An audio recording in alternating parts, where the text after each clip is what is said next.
Une fois n'est pas coutume, cette vidéo contient du spoil.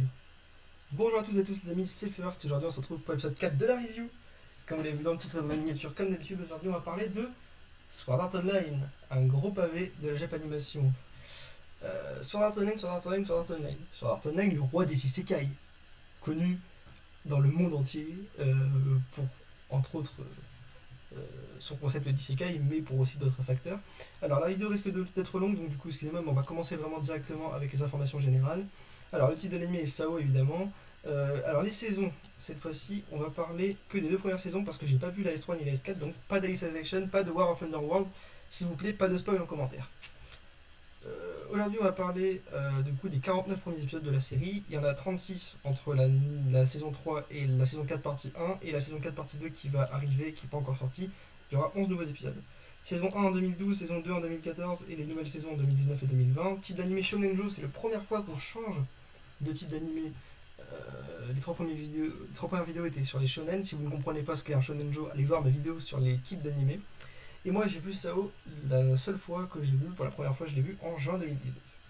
Alors, on va tout de suite, sans plus attendre, on va quand même regarder cette image magnifique de séparation entre Sao, ALO et GGO. J'aime beaucoup cette image, elle est vraiment très belle. J'aime bien. Alors, parlons tout de suite des points positifs de l'animé. Il y en a un sacré paquet, comme vous pouvez voir. On va s'arrêter sur chacun d'entre eux. Déjà, le concept d'isekai.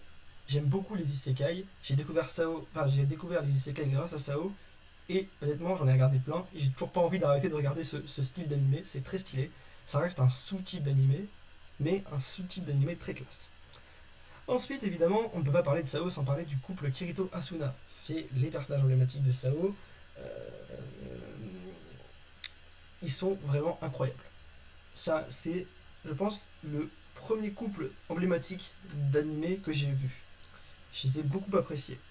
Et de pair avec eux, il y a le personnage de Yui, leur fille adoptive. Enfin voilà, re-regardez l'animé si vous ne savez pas de quoi je parle. Mais j'ai beaucoup aimé Yui. Alors, je sais, certains diront Yui, c'est un arc, un semi-arc à l'eau de rose, ils nous rajoutent Yui parce qu'ils savent pas quoi mettre. Mais j'ai quand même trouvé cette scène touchante où ils recueillent Yui, ils l'adoptent et la considèrent réellement comme leur fille. Et j'aime vraiment le côté que Kirito peut être quelqu'un euh, qui a des sentiments. Vous voyez, pas juste une personne qui a été formatée en tant que bêta-testeur pour finir le jeu, mais qui peut avoir des sentiments, que ce soit envers Asuna ou envers Yui. J'ai beaucoup aimé. Ensuite, le principe de Sao, le principe de base, celui de l'arc 1 de la saison 1, celui qui nous a tous fait rêver. Ce concept de 10 000 personnes enfermées dans un jeu. S'ils meurent, ils meurent dans la réalité, et s'ils veulent sortir du jeu, il faut qu'ils le gagnent, qu'ils complètent les 100 paliers. Alors, j'ai beaucoup aimé le concept, surtout le fait que Kirito en fait, soit un bêta-testeur, du coup il a un statut supplémentaire qui lui permet d'utiliser ses connaissances sur le jeu pour essayer de permettre à d'autres gens de sortir. Et du coup j'ai beaucoup aimé. Du coup, derrière il y a la rencontre Kirito et Asuna, et évidemment j'en ai déjà parlé dans une vidéo, ce couple est emblématique, et du coup, ensemble ils vont accomplir de grandes choses. On y reviendra plus tard. Si on peut s'attarder sur deux événements qui m'ont bien plu dans cette première partie de saison, c'est déjà le fight entre Kirito et le boss du palier 74. J'ai dit Kirito, c'est pas Kirito qui l'a affronté tout seul, c'est Kirito qui a mis le dernier coup. Mais c'est aussi Kirito qui a failli y passer.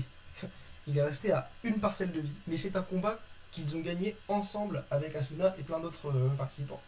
Et j'ai beaucoup apprécié ce combat. Il était vraiment très intense, même si évidemment le suspense est assez bof quand on va pas perdre notre personnage principal, quoi. Mais bon, quand même. On nous montre Kirito en difficulté, et c'est vraiment la première fois où on voit Kirito vraiment galérer.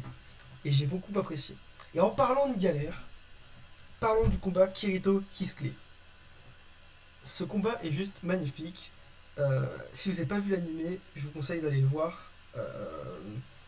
Je vais essayer de pas trop vous spoiler qui est Heathcliff, mais pour ceux qui se rappellent, Heathcliff c'est, en tout cas sur le papier, c'est le chef de la confrérie, je sais plus quelle confrérie là, où ils sont habillés en blanc là, et il y a Asuna qui les avait rejoints à un moment donné, et du coup Kirito devait les rejoindre s'il perdait contre Heathcliff, et c'est ce qui arrive. Malheur à notre protagoniste, Reed Kazuto. Et du coup, il va se rendre compte qu'il y a un vrai problème. J'aime pas spoil, du coup, je vais pas vous dire ce que c'est, mais il va se rendre compte qu'il y a un vrai problème, ce qui va permettre, à la fin, grâce à un sacrifice d'Asuna et à une déduction de Kirito, de finir cette saison et permettre à nos personnages de sortir de Sao. Euh, Ensuite, euh, parlons de la suite de l'anime, Aelo. J'aime bien le monde d'Aelo avec les fées et tout ça, mais on reviendra plus profondément dans la suite de la vidéo sur ça. Il y a des aspects d'Aelo que j'aime pas du tout. Mais alors là, pas du tout, on reviendra dessus après. Et moi, je vais m'attarder sur quelque chose qui risque de faire des controverses dans les commentaires. S'il vous plaît, jugez à sa juste valeur l'arc de GGO. Certains diront qu'Irito n'a rien à faire dans un monde avec des fusils, des pistolets et des. Et pourquoi ils nous le transforment en meuf et ils lui mettent un sabre au laser? On n'est pas dans Star Wars. Mais faites abstraction de tout ça pour regarder l'intrigue. Le, le, le, le Bullet of Bullets, il est incroyable. Je, voilà, franchement, ça va de pair avec les personnages que j'ai mis en dessous là. Shinon, qui va malheureusement un peu prendre la place d'Asuna, ça j'aime pas le concept, mais bon, en tant que personnage, c'est quand même un bon personnage, donc je peux pas critiquer Shinon, à part le fait qu'elle vole à Asuna un peu le rôle de protagoniste avec Kirito. Et l'antagoniste Death Gun de cette saison 2, arc 1, incroyable Death Gun. Le développement du personnage est juste fou. Euh, bon, bref, je vais pas m'attarder dessus, mais c'est juste incroyable. Euh, qu'on parle de Heathcliff ou de Death Gun, les antagonistes des premiers arcs des deux saisons sont juste incroyables. On reviendra dessus après, il y a des antagonistes qui ont été un peu moins incroyables. Et du coup, on va passer en point négatif. Point négatif, je vais m'arrêter. Il y en a moins, vous voyez, du coup ça se reflètera sur la note. La note sera plutôt bonne. Par contre, il faut s'arrêter sur certains points négatifs, c'est pas possible.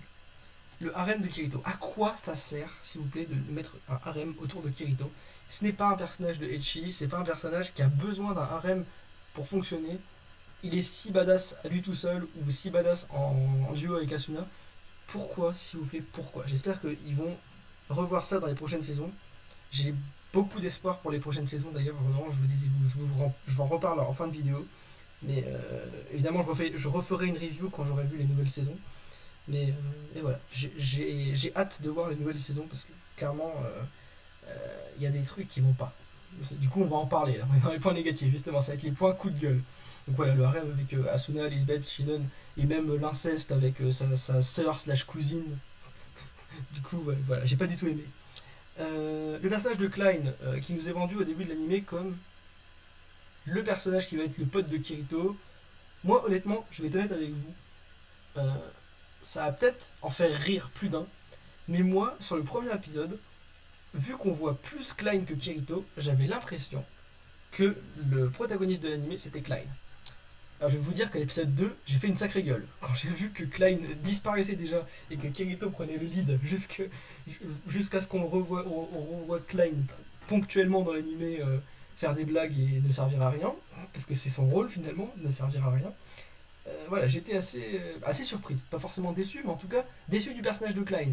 Mais assez surpris qu'il ait un rôle aussi secondaire. Voilà. Ensuite, s'il vous plaît, pourquoi vous nous avez transformé Asuna en une personnage si faible dans l'arc 2 de la saison 1? C'est devenu une damsel in distress, elle s'est retrouvée complètement sans défense. Et Kirito, c'est devenu un peu le knight in shiny armor, vous voyez, le, le, le- le chevalier servant qui va sauver sa princesse. Mais non, c'est pas ça l'esprit Sao. L'esprit Sao, c'est le duo Kirito Asuna qu'on a eu dans la saison 1, arc 1. Et c'est Sword Art Online qui nous a donné envie de regarder. L'arc Aelo, il perd en crédibilité à cause de ça en particulier. Le premier arc Aelo, on reviendra sur le deuxième arc Aelo aussi, j'ai d'autres coups de gueule à faire. Aelo, vous voyez, c'est pas la partie de Sao que j'ai préférée, clairement. Et puis évidemment, pour en finir avec cette premier arc de Aelo, Sugu, c'est le pire antagoniste que j'ai vu en 2 saisons de Sao. Ce mec, au-delà du fait qu'il ait des idées vraiment complètement. Que c'est un détraqué mental, qu'il a voulu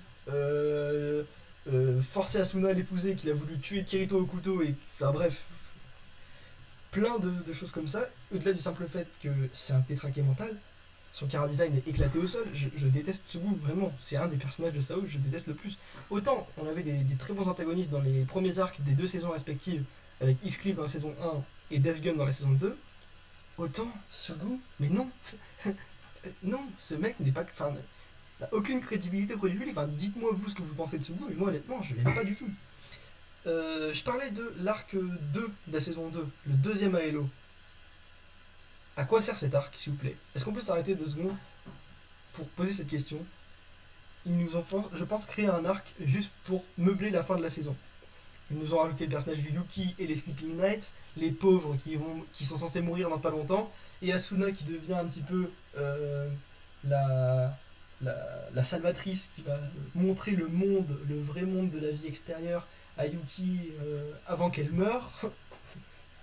c'est, c'est, c'est pas l'esprit Sao, encore une fois. Bon, bref. J'espère vraiment que les nouvelles saisons vont relever le niveau à ce niveau-là, parce que clairement, euh, les arcs ALO ne m'ont pas plu du tout.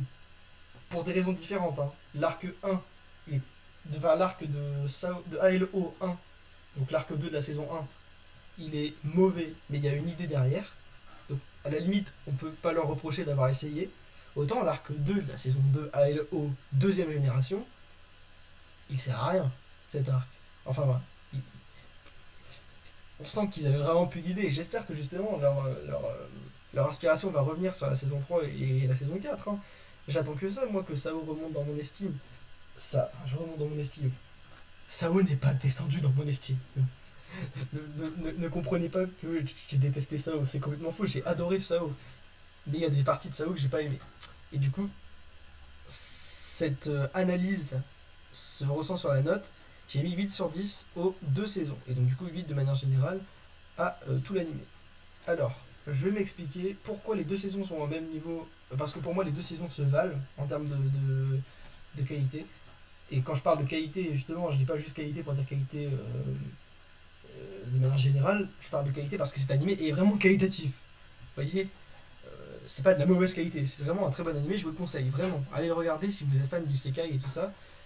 Et même si vous n'êtes pas fan d'isekai, je pense que ça peut quand même vous plaire. C'est quand même de manière générale un animé connu pour être un bon animé.